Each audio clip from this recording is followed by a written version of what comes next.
salutations à tous les téléspectateurs. Bienvenue dans ce nouveau numéro des Enfants Universels, qui est un programme spécial pour les enfants et les jeunes basé sur l'éducation, les jeux et d'autres rubriques. Comme le dit les Enfants Universels, aujourd'hui, nous sommes dans une commune loin de la ville, dans le quartier Mbemba Fundu, où nous sommes venus questionner les enfants sur un projet de Save the Children, leur projet Bien Grandir Plus pour le bien-être des adolescents. Je ne suis pas seule. Je suis avec un expert et une maman qui va nous parler en lingala parce que c'est une langue de notre pays. Elle va nous parler des tâches ménagères dans une maison. A tout de suite.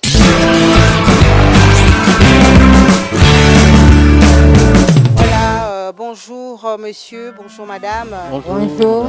Alors maman, comme on a onani, yebisabiso pour sali ya misala nandako. Bonanga mama Espérance Chechete. Naza mama na kati ya ndako na kati ya bana. Misala ya ndako pona bana tokabolaka yango te. Mwana mobile akosala musala, mwana pe ya mwasi akosala musala. Soki na libiki na tikeli kaka mwana oyo ya mwasi. Jour supa ko ipe ko tomber malade. C'est que ndako ekota faillite. Alors o mobile pe efuna la kisaka yeke efu ko sala mobile, efu ko sala musala. O musala nyonso eza musala. O ndeko na mwasa kosala yango pe kosala yango. Tokabolaka te. Topesaka bango se musala ndenge moko. Yo simbi basani, oyo simbi ndako, oyo akomboyi lopango, oyo asokoli bilamba, oyo pake kosala wenze, bango nyonso basaba na fu basala yango. Ok, alors bonjour monsieur. Bonjour madame. On vous appelle? Je m'appelle Dr Eric Mavika. Je suis chargé de projet dans le projet Bien Grandir Plus et Bien Grandir la Pensée. Alors, pouvez-vous nous parler des objectifs de ce projet Bien Grandir Plus? Oui. Les objectifs du projet Bien Grandir Plus, c'est contribuer à l'amélioration de la santé sexuelle et de la reproduction des adolescents et jeunes, mais aussi améliorer aussi même l'offre de services en rapport avec la santé sexuelle et la reproduction des adolescents, améliorer aussi l'environnement des adolescents, afin qu'ils arrivent à mieux exercer leur droit à la santé sexuelle et de la reproduction. Donc voilà un peu les objectifs de ce projet Bien Grandir Plus. Vous avez des outils, des supports qui accompagnent ce projet? Oui, nous avons des outils qui accompagnent ce projet, dans le sens que les outils ils sont orientés suivant l'âge de bénéficiaires. Donc nous avons des outils pour le très jeune adolescent, de 10 à 14 ans. Nous avons les outils pour les adolescents âgés, de 15 à 19 ans. Et nous avons aussi les outils pour les parents et les membres de la communauté. Alors si je peux juste nominer les différents outils que nous avons, donc je dirais que nous avons les outils que nous appelons livre La puberté, filles et garçons. On l'appelle aussi en lingala Elingue Mwasi, Elingue Mobali. Et à part ça, nous avons aussi les cartes d'activité pour les très jeunes adolescents et adolescents âgés. Nous avons le boîte images qui sont en petit et en grand format. Et à part ça, nous avons aussi le plateau des jeux qui sont ensemble avec le carte des jeux. Donc là, ce sont les outils écrits. Et à part ça, nous avons aussi les outils vidéo. Nous avons des vidéos qui sont destinées pour les parents de très jeunes adolescents et aussi les parents d'adolescents âgés. En fait, ce sont des vidéos qui permettent juste des discussions, des échanges entre parents sur les différentes thématiques en rapport avec la santé sexuelle et la reproduction. Et que pensez-vous de ce thème choisi, partage des tâches ménagères? Oui, nous pensons que ce thème, c'est un thème très crucial et important, dans le sens que c'est en fait un thème qui fait voir aux différents adolescents l'égalité, dans le sens qu'il n'y a pas un sexe qui est supérieur à l'autre. Parité, hein? Oui, ouais, disons carrément la parité, donc l'égalité. Dès le jeune âge. Dès le jeune âge, oui, pour dire qu'il n'y a pas un sexe qui est supérieur à l'autre. Cela voudrait dire que cela, on devrait le voir aussi même à la maison. Il n'y a pas de tâches qui devraient être spécifiques au garçon et non à la fille. Donc le garçon et la fille, tous ont la même capacité et tous devraient faire les mêmes tâches à la maison. Et que ce n'est pas bon déjà à la maison de commencer à discriminer pour dire que telle tâche c'est pour le garçon, telle autre tâche c'est pour la fille. Tous deux doivent faire les mêmes tâches parce qu'il y a égalité, il y a parité entre eux. Merci beaucoup. Maman, yebisa bisotango okotisaki mibeko wana ndako mwasi na mobali asala. Ezalaki ndenge nini? Bitumba ezalaki koyima-yima koswana? En tout cas, merci na sepe na question posenga. Ndenge to na bandaki décision nga bike bango nyonso fo basala musala na kati ya ndako. Oyo ya mobile ingaka sala neti kete nga na sa mona mobile na kosala te oyo ya mwasi asala. Alors na telemelaki ye pe na conseiller ke na yebisaki boye ke musala eza te ke po mwasi asala yo sala te. Na yo mobile il faut sala na oyo pe ya mwasi il faut asala. Alors asalaki lokola résister mais nazongisaki ye na nzela. En tout cas pour le moment azo travailler lokola ndeko na ye oyo ya mbasi bazo travailler ndenge ye pe azo travailler.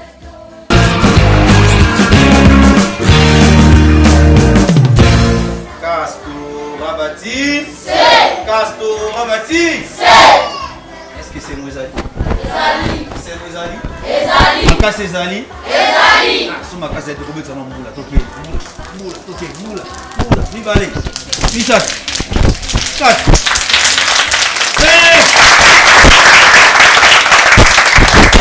Merci beaucoup, merci.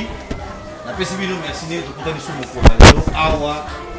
Nakati ya église c'est d'ailleurs aux materia ya cadre na ya projet na soto na komoni ni projet ko na musu na bosali projet ko na musu bien grandi plus tu mettez beaucoup moko projet bien grandir plus projet est à la mission mikoloté est à la ramino ba ce qu'on a pas de projet aux arbres bio de ça la répète tout ça là ba outini on a pas eu ça maintenant il a ba outini ça la projet bien outil ali bosser bien mukande masano yami bale yami bale kwa ta image yami sa carte de jeu ah très bien il y a 4 plateau de jeu bon mususu ya nakosa mususu ni libre si la to mettre na boko moko mibale misatu très bien na sir vendredi to sa awa toye kola kipe eza bongo te vendredi pe tosala nini toye kola ki na mukandani vendredi toye kola ki na mukandani vendredi toye kola ki na mukandani vendredi toye kola ki na mukandani boîte animal kata boîte animal tobetaki lisolo ya elenge junior po bande kosunga ndeko na ye na misala ya ndako kolamuka na ntongo azotokela ndeko na ye bamai akolamuka na ntongo azosokola ndeko na ye basani akolamuka na ntongo azobongisela ndeko na ye mpe ndako de peur que ezala te ke nyonso oyo ndeko na lamuki asalaka nyonso ye moko mpo akendaka na classe na retard tomonaki mpe junior atalaka mpe ngonga soki amoni ke molili ekomi kokota akotika te ndeko na ye mosoki esala nini akende kotoka mai bongo te ye moko akosala nini ake kotoka mai mpo na nini akendaka kotokela ndeko na ye mai na butu nde nakoyebisa biso mpo na nini akendaka koyebisa kotokela ndeko na ye mai na butu mpona bana mibali basala ye mabe te tobeteli maboko moko nakolamisa lisolo ya junior oyo toyekolaki mokolo ya vendredi passé yango ekomema biso na lisolo ya lelo okoyekola na mokanda ya masano ndenge yango na lopoto carte d'activité na lingala tobengi yango mokanda ya masano Castor Rabati na thème na biso ya lelo bokaboli misala ya ndako tokopona moto moko ekipe oyo oyo soki aleki oyebisi biso mosala nini oyo osalaka koloba na monoko te okosala kaka geste ça va oyo okosala geste ndeko azali koto oyo nde akosala nini akolimbola eloko nini oyo osala abana kobanda na ekipe oyo soki naponi ndeko moko aleki liboso asiso mosala nini asalaka na ndako bino koto bosali nini boexplike biso mosala yango eza mosala nini Castor Rabati obana ndeko aki varesa na ya pisi oyeli biso rapidement kombo na nani exaucé comment on a exaucé sur ça la misala ndako ya solo yo mwa mbalo sa musala ndako ba bengo PDT ata ba bengo PD sana ngelo kote musani siko yo sala na ndako musani yo sala na ndako musala nini yo sala na ndako exaucé la sala musala na ndako sikoyo ndeko ekipo ko to mo rosunga biso aisa biso musani exaucé asala na ndako tobandi sikoyo yaka toki exaucé musani kosala na ndako kokombola exaucé akombolaka ndako tobeteli maboko moko bozongi merci toleki sikoyo na ekipe oko topona ndeko moko topona ndeko moko toponi ndeko Placide yaka Placide yo moto omona okola na bacharisme makasi boye mwa mobali lokola yo est ce que osalaka musala na ndako nasalaka Salam sananda. Na salam sananda. Avec mon PDD. Ke ata benga PDC loti. Baninga ko sekote. Awolo bapona soni mitalo ba geseko na ndako. Musani yo sala na ndako. Nga moni na ngate. Bomoni na pese mukongo. Ese nga moni. Sekonde kwa poto ya biso. Vero. Yako biso musani ni Placide asala na ndako. Alamba ka fufu. Placide alamba. Kuna yo mwambali bakola mafufu. Eza mabeto mara. Ya malamu. Eza mara. Ko Placide alamba ka fufu. Atebete yo maboko moko. Ah, asinga balobi Placide alobi eza oyo ya lobi te. Voilà, ya. OK. Musani Placide asala na. Anika basani. Anika basani. Ah. Placide anika basani. OK, Placide eza yango wana. Onika basani na ndako. OK, tobete yo maboko moko. Mibale, misatu. Très bien. Tozinde comme sous une équipe au côté. Ya. Comment on a? Mapanda. Sente mapanda. Est-ce que nandaku sente usala msala? Usala msala peta. Usala nini sente sala ka nandaku? Ah moni. Siko na lingi mtu monda hivi sanga. Musala ni sente sala nandaku. Ya. Musala nini sente sala ka nandaku? Ndako. Musala ni sente sala ka? Kokombola ndako. Sente kombola ka ndaku. Sente yangwana. Kokombola ka ndaku epa na bilosini. Leo musala ebika yangwa kokombola ka ndaku. Nako nika basani. Ah ya solo moko mibale misatu na tena biso tozoye kola lelo tema ngo tolobela surni ngana wayeba te ya ko rappeler biso nana tema ngo tolobela lelo tem nini Leo tozoloba na temia kokabola misala na ndako. Kokaboli misala na kati ya ndako sika wa biso banso tolanda biso banso tosala nini tofungola matoi tokanga mino kangambe bo tolanda lisolo mokolo moko elenge mobali moko kombo na ye Placide avandi na aveni Masuwa. Placide lokola elenge mobali ezalaka ye mwa pasi ntango bandaki kokola mpo asala misala na kati ya ndako. Mais tango akomi komona ete ndeko na ye ya mwasi na kombo ya Rite misala ekomi koleka ye ebele na kati ya ndako, Placide azwi mokano abanda kosunga ndeko na ye ya mwasi na misala ya ndako. Kastora bati bozolanda malamu. Placide azwi mokano osala nini ya kosunga ndeko na ye mwasi Rite na misala ya Placide akolamuka na tongo soki alamuki akenda kotokela ndeko na ye Rite mai. Soki aye akuti ndeko na ye Rite azosokola basani, Placide akobanda kosala nini kokombola. Soki basilisi bango bale bakei kelasi. Kasi tango Placide asakanaka na baningani ya mibali basalaka nini basekaka ye. Ayebisaka balobi yo mwana mobali mobimba okoma lokola mwasi epa na bino bosalaka misala. Or yo za mwa mobali fo fandaka bandeko na basi basalaka nini basalaka misala. Placide ayebisi bango alobi bongo te, misala ya mibali ezalaka te, misala ya basi pe ezalaka te. Kastora bati Placide amoni insécurité ekomi na mboka. Esa oyi kotika ndeko na ye Rite akenda kotoka mai na butu.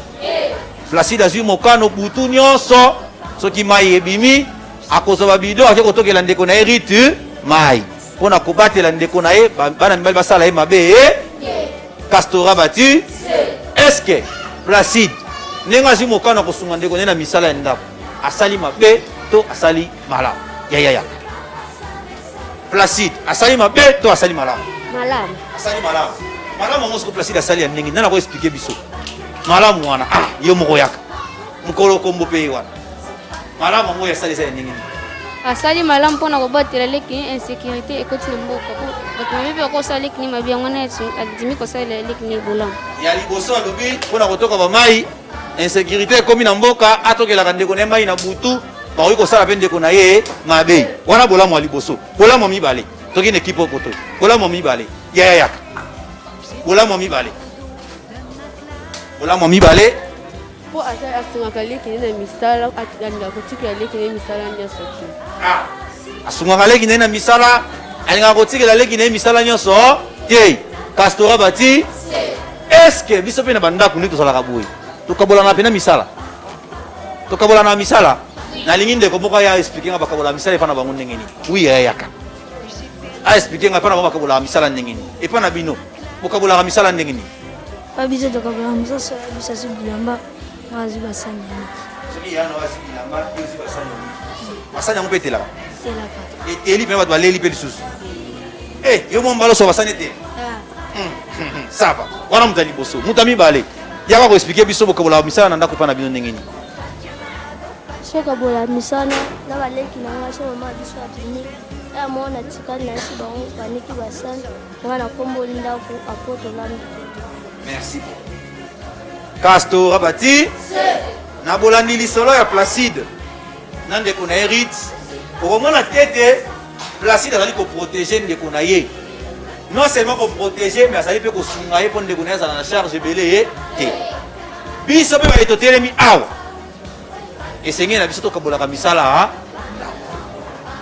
koloba te ngana kaka mwana mobali lokola babotinga mwana mobali rôle nange ezali akokende kosokola et puis to yango kende kosakana okende kobeta bale esili kaka wana nakoki kosala misala na ndako te lokuta mwana mobali akoki mpe kosokola basani mwana mobali akoki mpe kokombola ndaku mwana mobali akoki mpe kosala nini kolamba Castora bati Castora bati nani nana mwana esika mombala alamba te yo nana mwana esika mombala alamba te nano mona te esika mombala alamba nano mona te dai pas na bino ba balamba kate mais kasto tuni motu na na mwana esika bato balamba mwana balamba te yo to moni musala Castora bati komona lisolo ya Placide tant Placide asunga ndeko na misala ni elongo na tota Placide mutu ba répondre bongo te nini elongo na tota Placide oui yaya yakabo elongo ni elongo tant Placide asala misala ba basi basala ko to yibike ba basala kawana elongo ni elongo na tota Placide elongo te elongo te parce que yo so ça me pas même niveau sécurité tika point tika bati tika to continuera mais je vais dire encore ibale très bien sikoyo elongo ni esepelisaka bino nyonso nde botelemi awa elongo ni esepelisaka bino ntango bozala kosala misala te me bokomi kosala sikoyo lelo elongo ni esepelisaka bino ntango osala mosala wana epa na bino ofandi mpena bosala mosala sa koyimayima na motema osala mpena na boboto nyonso elongo ni esepelisaka ntango osalaka yango oui yaka nini epesaka yo esengo ntango osalaka mosala na ndako kuna sala mosala na ndako eloko epesaka nga esengo matia oyo bateyaka biso na tiaka eloko epesaka esengo na mateo bapesaka esengo mpo omoniki mateo bateyaka bino awa yango osala nini ozopratike na ndako na bino très bien moko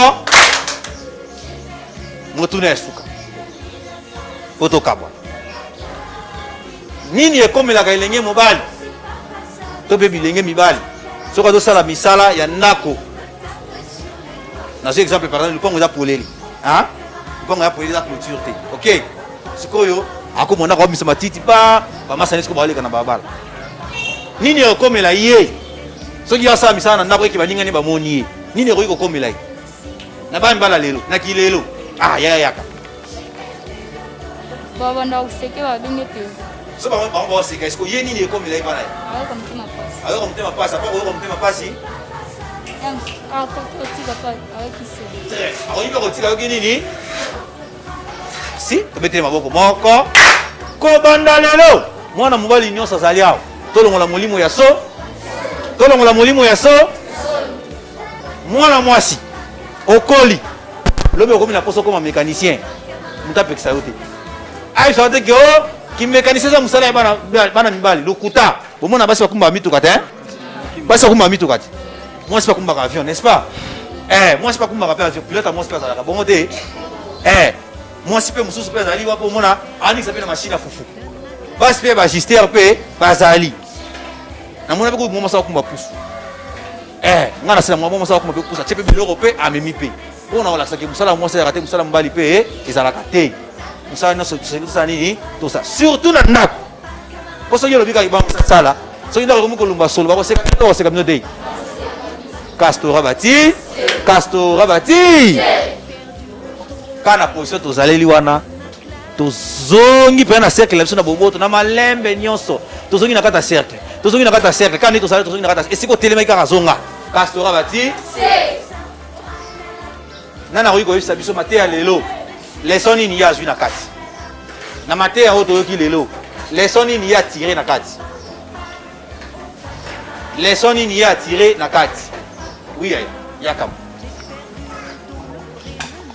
leson nini otire na mateya ngala so atire mateya lelo ata ne bake ata na ko manda ko ninga na ba le kana ne ba ki mate na ko bakana po eza musala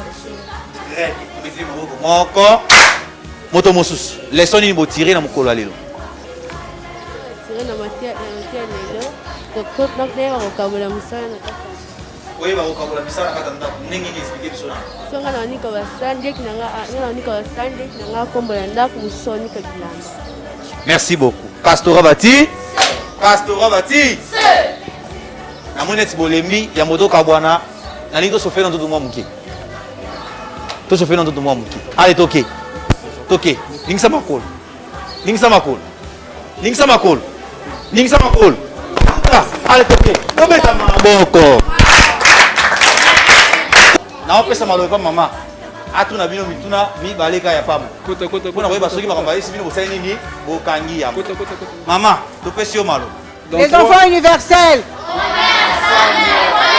Les enfants universels. On est ensemble. Ouais. Bobeta maboko makasi. Papa Nangai, papa Mikael na monyo la kisi bana makambo kitoko. Na sepeli bana mayele. Yebisanga loko nini yango bosali penza po batu pe ba otala biso ba yeba biloko bosala. OK, tout d'abord, ce qu'on dit ABFND, Association pour le bien-être familial et l'essence désirable. Vous allez travailler en partenariat avec Save the Children, vous allez organiser aussi qui parle de la protection des enfants. Dans le cadre de projet Oyo bien grandir plus, donc mise en œuvre par Save the Children International. Alors, nous sommes aujourd'hui au canot mi pesa à travers bana ko mi pesa na musala pour na bana pour na kokolisa bango malamu yoko na kombo projet yango bien grandir kokola malamu donc kokola malamu souci na biso za nini bana oyo bakola malamu mwini toyekoli tema lelo ezalaki kokaboli misala kati ya ndako kotala na vie ya lelo tozali komene c'est très difficile de voir omona mwana ya mobali donc jeune garçon azokola abana kosala misala na kata ndako bakombola ndako basokola basani to anika ta bilamba bozala kama pasi donc les garçons ba système oyo ba charisme mapeka kwa ngana kosala te ponga za mwana mwasi et puis ponga za mwana mobali alors biso atozoye kolisa na bana mosala ya mwasi ezalaka te mosala ya mobali ezalaka te. Amen. Bobeta maboko. Sikoyo ngai namonaki otunaki mpe bana bakestion nga mpe na nina tuna bango mituna alors nani yango awa asalaka na ndako na bango aya koyebisanga akoyebisanga kombo na ye epi ayebisinga eloko ni asala oui ma belle na ere azoya bobeta maboko mbote kombono nani kombolanga na fi yo osalaka nini na ndako nanikaka basani nakombolaka ndako nalambaka fufu nanikaka bilamba sokolaka baleki nanga nakina bobetela ye maboko asa alobaki kombo na yo nani Parfait. yebisa ngai boyekoli nini lelo Lelo toyekoli kokabola misala na ndako. yo osalaka mpenza mpa na bino osalaka nini Nanikaka basali bakombola mpe ndako. bobetela ye maboko mibali bana mibali nayoki bana basi bazwi bapoint mobali moko ya koyebisanga mobali mbinga mobali mayele bobetela ye maboko mbote Mbote. yebisanga komono nani Komona ngai Placide Mabanga. yo osalaka nini Nana ndako na biso nanika basani nakombola mpe ndako mpe nakombola lopango. basekaka yo te Te basekanga te. Misala basala te mibali mpe eza te. ya solo wana bon mama ya bino alobaka nini Mama biso kutopesanga wa encouragement asanga ke zalaka bongo kola bongo mpe ozala malamu na bongo. bobetela ye maboko makasi mwana mobali mosusu aya mpona kosilisa ya koyebisa ngai eloko nini yango ya kitoko boyekolaka awa na quartier na bino Mbemba Mfundu. Bonjour. Bonjour. Kombo na nga Pierre. Oui. Nafandi na mokofeni okite. Awa toyekola te bapesa biso batoli ya malamu. Batoli nini par exemple? kokola malamu lobi mpo oyebi te lobi okóma nani bapesa biso batoli soki lobi okomi mokolo bambongwana ya nzoto ebimaka biso mpe bapesa biso orespecte motu nyonso na nzela papa mama nyonso orespecte bobetela ye maboko makasi. Alors mwana nini yango alingo ya koyebisa ngai message moko ya bien kwa koloba na bato babano bazotala biso na télévision par rapport à makambo oyo bokouti koyekola yaka tobeteli ye maboko. Les enfants universels, on est ensemble, ouais. Bonjour mbote kombo na yo tala kuna loba na bana eloni fo basalaka na ndako boni kaka masani bokombolaka ndako boni kaka bilamba bolambaka misala nyonso mama kotinda okoboya te kendaka obetelie maboko mwa mobali mpe ya koclôture eloko nini yango okokoloba na bana mibali oyo bazotala kuna oyo bakoki koyoka soni te. Bonjour mbote kombo na yo nani seba loba siko na bana tala kuna loba na bango na bana mibali nga ndako na biso nakombolaka lipa nanika basani nanika bilamba sikoyo kolozoloba na bango nini bango mpe basala bongo mpe bavandaka bakende kobetaka bale fo basala misala fo kobeta bale basala misala nini kokombola ndako nika bilamba kokombola lipango bobetela ye maboko makasi. Les enfants universels, les enfants universels, voilà un mot de la fin. Papa, qu'est-ce que tu dis aux téléspectateurs concernant ce que vous faites avec les enfants ici? Tout d'abord, on a pour remercier Serge pour le projet Oyo, parce qu'ils ont le projet Oyo qu'on a construit dans la commune de Kimbantseke, c'est parmi les communes urbano-rurales de la ville-province de Kinshasa. Tout ça, c'est la musique. Après ça, donc tout ça, c'est la musique. Voilà. Donc, les milliers de boyés, on a des difficultés à recevoir un message net. Pour ceux qui savent d'étudier dans le projet Oyo en œuvre, projet Oyo en œuvre, boyé, il faut que ça avant, merci. Parce que tout le monde comme là-bas, ils ne savaient absolument rien. Les autres aux yeux, on va formation. Dans le niveau, on va faire sa réponse sans pour autant souffler. On va donc. Ça va continuer toujours par initiative à boyer aux alamalames. Et puis, les parents vont aller dans tout ce système, il y a Kabola Kabana dans la voie. Les amalams, au monde, à mon bout, nous sommes habités. Trois à mon bal. Mon bal à Kola Raboté, so Tindé la Missala et Nabo comme appelé. Il y a trois à mon bal, il rôle les arabes. À qui n'a pas ça, Baningan. Oh, moi aussi, à comme le rôle à Neti. Domestique, tu n'as le rôle esclave. À Katanda, on va offrir au sur le bassin, Konika Bilambaye. Or, vous doit prendre le ban dans les moi, mon bal, avant qu'il déclare sur Oniki Bassan pour les amalams. Moi, je suis comme même les filles, ceux qui ont initié Bango pour ça, la misala Oyo, par exemple, les gens doutaient que non, moi ça vaut salaire. Tout le monde a pilote Bassi Bazali, policière Bazali, Bassi Baoki n'a pas armé, Bassi Baoki m'a mis tout cas, même ma femme mécanicienne Bazali. Ils sont plutôt Tindabana. Ceux qui m'ont beau, ça va tout orienter, au monde qui orientation des amalams montés, Boya. Ça, l'orientation aux autres sentir qu'ils sont à l'aise. Donc, ça, les locaux ont senti que monter, mon monté, c'est des au salaire. Moi, ça fait dans le cadre de la souki dans la salon, on a gâté bien balisou. Et le problème est, moi ça a défrisé à rater parce que net pour ta catégorie un peu sous que moi. Ouais, ça a d'ailleurs Nathan. Voilà, ça d'ailleurs Nathan, on a gagné pour le pas donc c'est qu'il n'a pas quoi. Donc on a gagné le pour mon aïe. Voilà. Donc mais ça n'a pas ça rend pas beau, c'est que non, tout petit cabane bas ça la misala et vous allez le comme quoi il y a malam. Merci. Si on acclame très très très fort.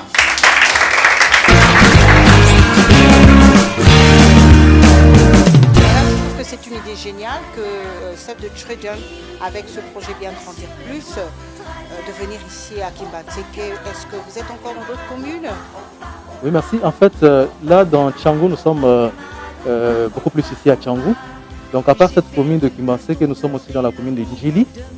Nous sommes dans la commune de Massina. Donc, nous sommes dans les 3 communes.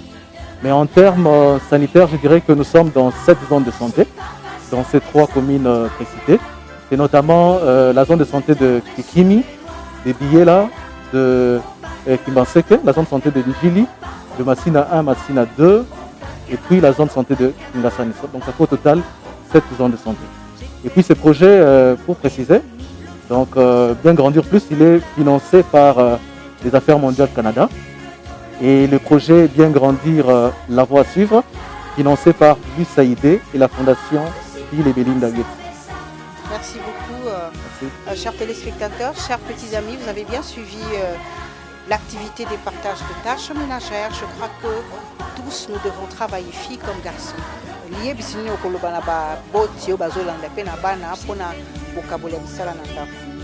En tout cas, conseil, on a coupé, ça n'a pas parents. Nanda kunde tozana bana boye, tokabola kate ke o asa mwana mobali, o asa mwana mwasi te. Mwana mobali na kati ndako, il faut sala musala. Ala muki na tanga. Surtout peut-être mwana kendo mwana kata mabandako, bana mibali pesa muki na tanga, fuo sana libosana kombo apa mana lopango. Akombo na lopango, soka silisi, akoyi kosunga ndeko mwasi, akoti na ndako, akosunga sokoli basani. Ce qui a pas moyen que y a les soka basani ngana soka bilamba bakosoka ba partager musala wana en tout cas ekozala malamu mingi mais ceux qui étaient ba parents o batika kaka misala batika ka bana o basi en tout cas ça passe mingi et ça malamu te il faut que pesa ka bana misala po o mobali pe asala musala o pe mwasi asala ka musala po na biso ba parents et ça ndele lenge wana. Merci beaucoup maman. Vous avez un mot de la fin monsieur pour nous expliquer un peu les tâches ménagères, une conclusion, une synthèse? Oui, un mot à dire par rapport à ce que maman a dit. C'est juste que, en fait, comme on a eu à le faire dans l'activité avec les adolescents, les très jeunes adolescents, il n'y a pas longtemps, dans le sens que dans le ménage, c'est mieux qu'il y ait en fait le partage de tâches. Dans le sens que il ne faudrait pas montrer qu'il y ait de partage de tâches de manière spécifique.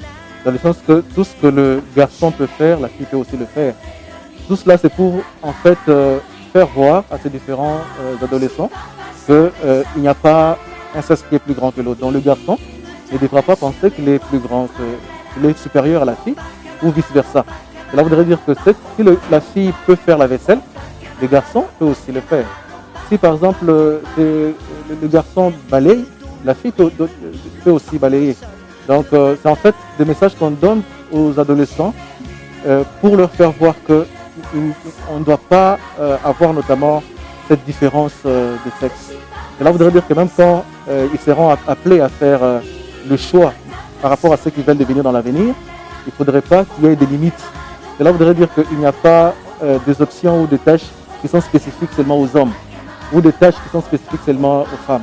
Et là déjà, lors des différentes activités avec les adolescents, ce sont des choses sur lesquelles on les sensibilise pour qu'ils comprennent qu'il n'y a pas de différence de sexe et que tous les sexes masculins et féminins sont égaux au même niveau. Voilà, chers amis, chers téléspectateurs, vous avez bien suivi le partage des tâches ménagères chez les filles comme chez les garçons. Je crois que nous devons inciter nos enfants à travailler, filles comme garçons. Nous sommes au terme de notre émission. Quant à moi, je vous dis au revoir. Je vous retrouve la semaine prochaine sur la même chaîne, à la même heure. Des gros coups de cou à tous les petits amis, à tous les parents. Merci encore à Save the Children avec ce beau projet, bien grandir plus pour le bien-être des enfants. Merci beaucoup. Nous nous retrouvons la semaine prochaine sur la même chaîne, à la même heure. Si vous avez des conseils à nous prodiguer, appelez-nous au numéro qui s'affiche au bas de l'écran. Bye bye.